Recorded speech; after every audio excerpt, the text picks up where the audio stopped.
Today we're going to be making a video about how to trade in pathofexile, because pathofexile sucks at basically introducing you to trading, and I think it's a dog shit fucking shit system that should be streamlined, but it isn't. So that's why I'm making this video.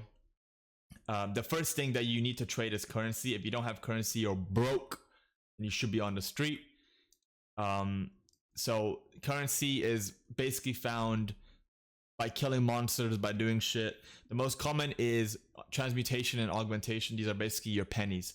The main source of trading will be done through exalted orbs in the beginning when you start these. I recommend saving these. Don't use them on your gear. You're dog shit. You don't know what you're doing. You don't have to fucking roll gear. You're dog shit. So don't ever roll or do anything. Just save them up to buy gear, okay? Next is chaos orbs. These are basically more rare forms of exalted orbs. Don't ever fucking use these. I mean it. You suck at the game. You don't know what the fuck you're doing. So don't ever use I'm joking. Don't ever use these unless you 100% are sure, okay? These basically go 2 to 1 for exalted. So for every 2 exalted, 1 chaos. I would recommend you just trade them for exalted and buy shit. Next, Vol orbs. Vol orbs are way more powerful in this game than in pathofexile 1. They can add goofy, wacky effects to your gear, potentially making it stronger or fucking it up.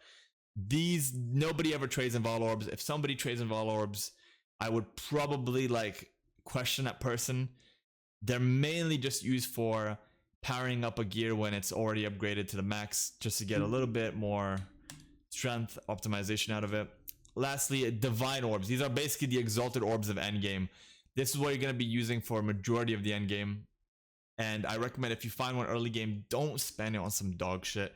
Just save it up until you find an item that's best for you or you're sure you're going to use. And yeah, next, annulment orbs and chaos orbs. So annulment is pretty rare. I don't know if they're as rare as divines, but I don't think they're as worth it as divines. But they're still pretty rare, so I would save them up.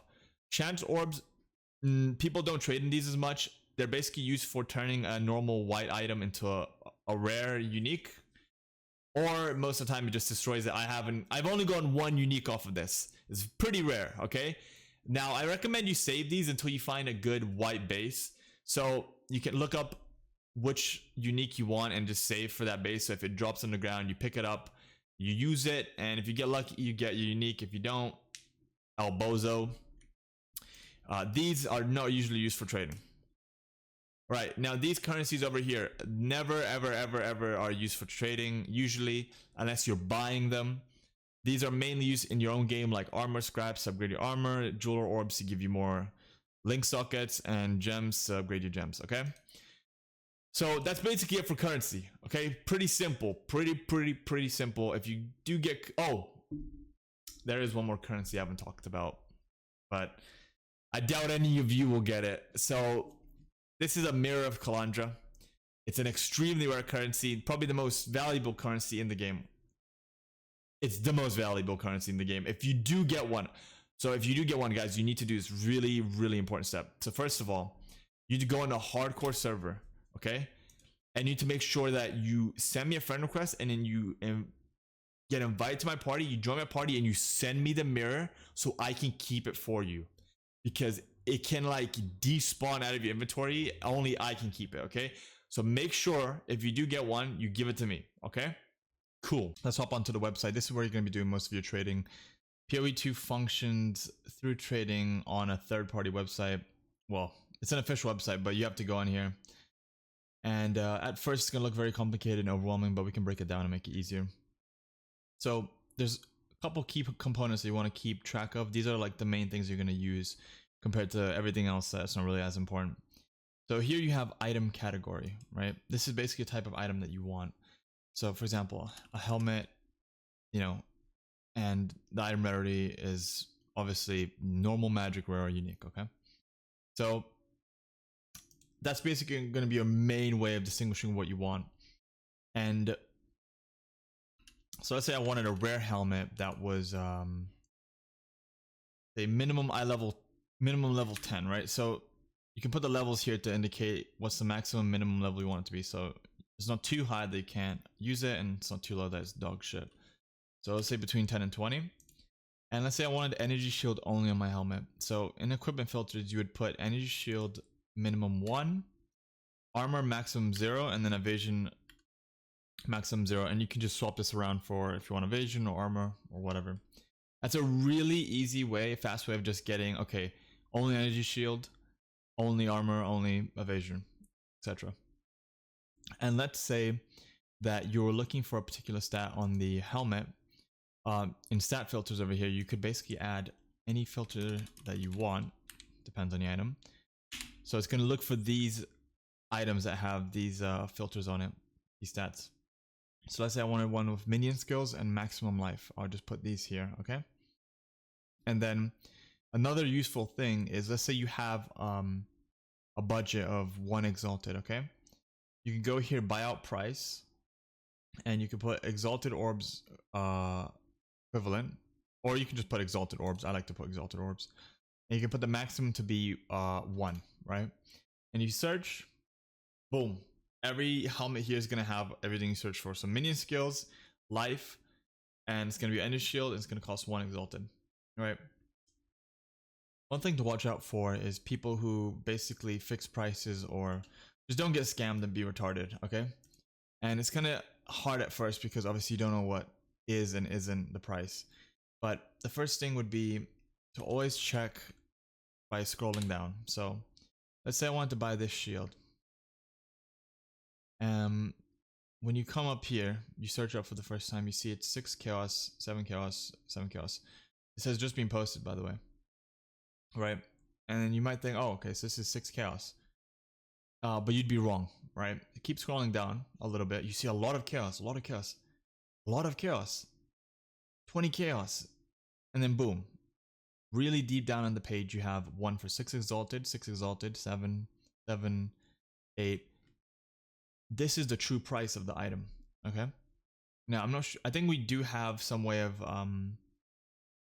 seeing the item price. I think there's an add-on in game, but most people aren't going to be using that.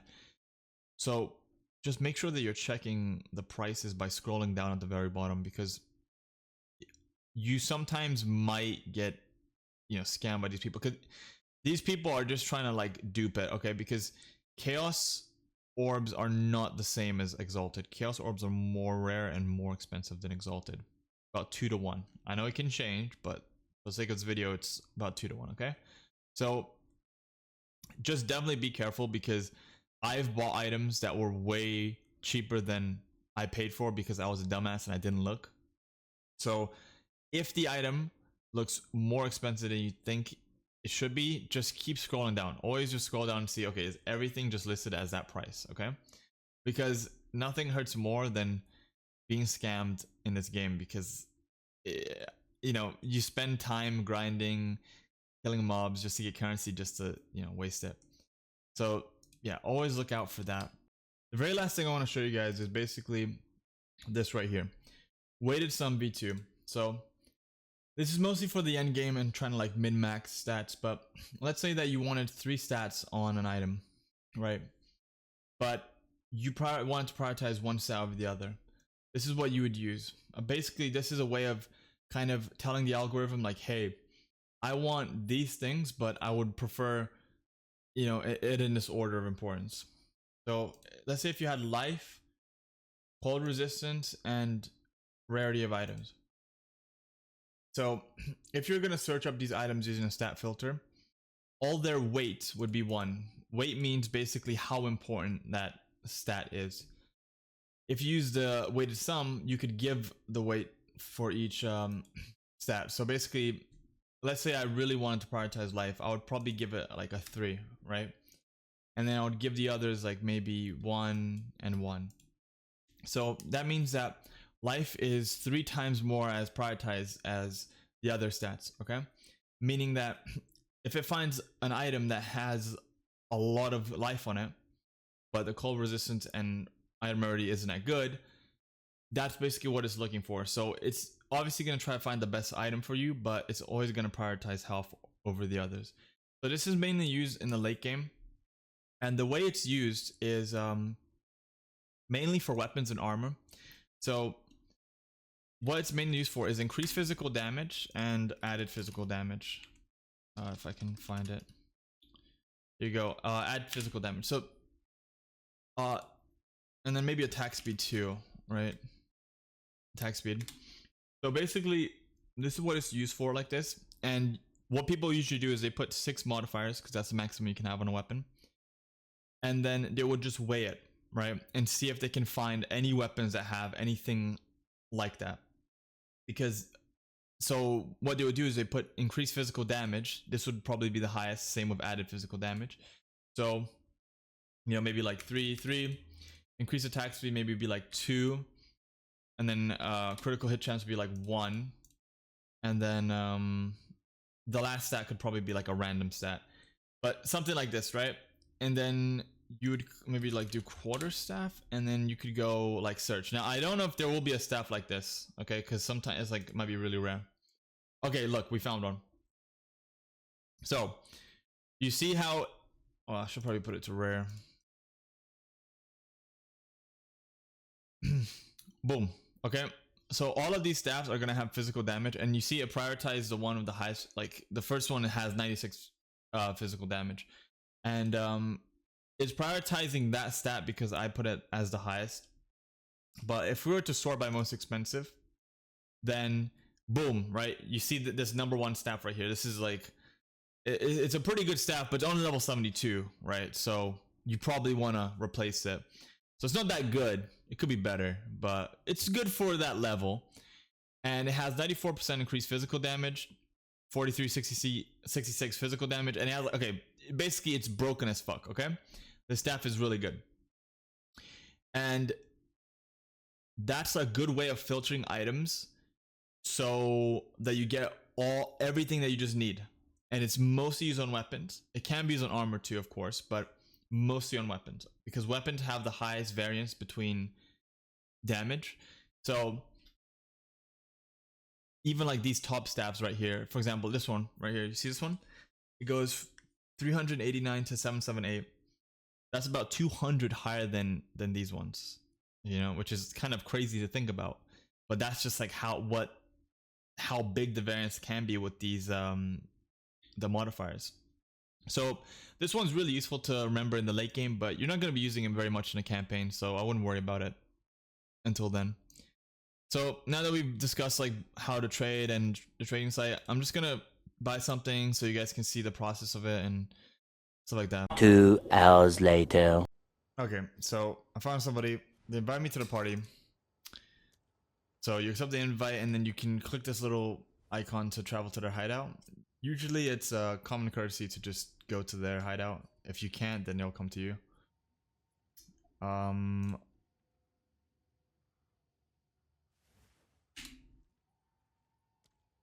Just one. This guy is in a map right now.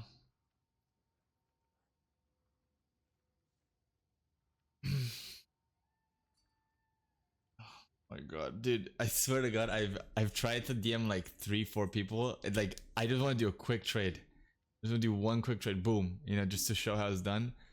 Everybody's just bullshitting around. I just want to do one quick trade. It's so frustrating. Usually it's not that frustrating at all, but just for this occasion it is for some reason. Okay, boom. So he's gonna invite you to the thing. You hover over it, you make sure it's the same item. You put your item in there, and then yeah, that's it. You did it. Make sure that you check that the item is the same, since some people, like, not a lot of people, but some people, especially in standard, do a little bit of scummy stuff where the item is different or some shit like that. So just make sure the item is the same, and you're good to go. That's basically everything about trading in this game.